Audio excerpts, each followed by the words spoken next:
So again, active activities are with the graph paper page, and that's a big part of what we're doing in the beginning of chapter 1, because we want to be able to visualize these things. That's going to absolutely help us when we get to later chapters where we're going to start taking derivatives and doing a bunch of cranking and calculating computation. We want to be able to see why we're doing what we're doing. Okay, after points and vectors, the next thing we're going to study are planes. And so you'll see some introductory activities to that on page 39 and 40 and 41. So I'll just go through one or two of those. Again, you can pause the video and practice at this point up to page 38, making sure you've done those activities plotting points, making sure you can see vectors, making sure you have your coordinate, maybe you put your corner coordinate system and you can see the coordinate walls. Okay, so then on page 39, we're going to learn how to plot the z=2 plane in R3.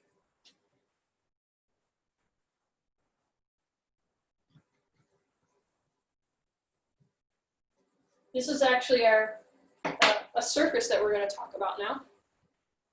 And the z=2 plane in your desktop coordinate system, you go to z=2 on the z-axis, so 1, 2 units up. So I'm actually at a point here. This is the point 0, 0, 2. And it didn't say in this equation anything about x and anything about y. So at this point in space, x is free. And when we say free, that means take on any value in its domain. There's no restrictions in the domain of that equation. So it can go from positive infinity to minus infinity. That sweeps out a line. And now y is also free. So the y moves this way. So that takes that line that we just visualized and it spreads it out in the y direction, which actually now makes the surface, which is a plane. We can visualize that as a z=2 plane. And then the question in that activity asks you to think about some other ones. What's the z=1 plane? What's the z=3 plane? What's the z=-1? So for negative z values, we're actually below the xy plane, which is represented by the book here. Okay, so then on page 40 and 41, you get to practice plotting other planes. These are essential to make sure you can do the z's, the x=constants. These are ones you should have automatically. By the time you finish these activities in these lessons, you should be able to immediately see those. X=1, y=3, know what it is. So pause the video and try a couple of those until you catch up. And now we're going to page 42, 43. That's another activity where we're going to plot a plane. And the plane is something like this. Now we want to try some more complicated ones.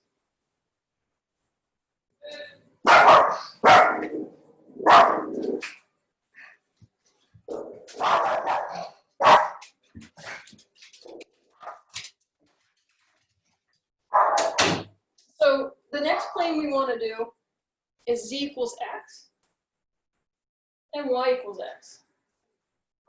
We're going to be able to recognize, after reading this section, that these are planes right away. We can just look at them and know that they're planes by looking at the equation. But we're also going to think about how we know that visually. And so we're going to start with the y=x plane. Let's start there because that's a slightly easier one, and then we'll move our way up to the z=x. So the y=x plane, again, we can go to one of our coordinate systems. You can use your corner coordinate system in the room you're in. You can use your desktop coordinate system on the back of the book, or you can use your finger coordinate system with your hand. Okay, so y=x. We're back in our two-dimensional life. Y=x. And we graph that line. We know it looks like this. This is a three-dimensional thing that we want to graph. We want to go beyond just the two-dimensional. And we want to know that even though it didn't say anything about z in this equation, z exists.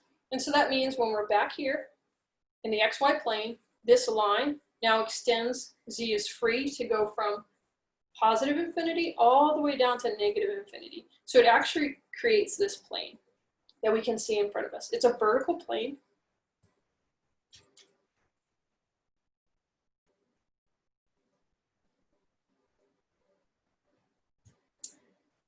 And this plane, we can also now try, once we visualize it, that's your first step, that's your first goal. is to make sure you see things in that coordinate system in front of you. The next one, which takes a little bit of art, is to make sure you can draw that on a two-dimensional piece of paper. So, and there's some activities and hints and information pages that guide you with that.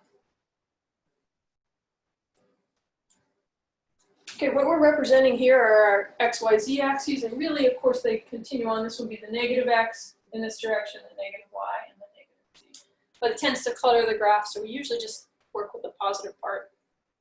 And now we're going to graph Y equals X, and for a moment, as I've said a couple of times already, we sort of ignore the Z for a moment and turn your head, just so. And now the Y-X have the usual axis, even though they're a bit skewed, they kind of look like they're used to for me, because the Y is pointing up and the X is going off to the side.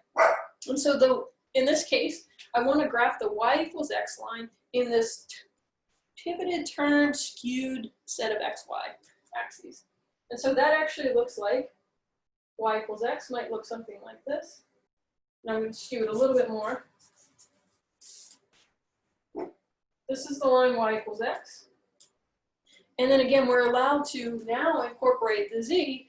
So Z is free. That line now extends. And I'm going to pick any other Z value. Let's say we go up to Z equals 3 here. Well, this line, I can make a copy of that when Z equals 3. And I go with the exact same orientation. I can connect the ends. And this is a section of the Y equals X vertical plane that I've just represented what I saw in front of me in my three-dimensional coordinate system as this plane here. I've now tried to represent on a flat two-dimensional whiteboard. And again, there's some tips for doing that as you read this and work with the activities. In this chapter, there's some tips that'll help you get better at doing that drawing.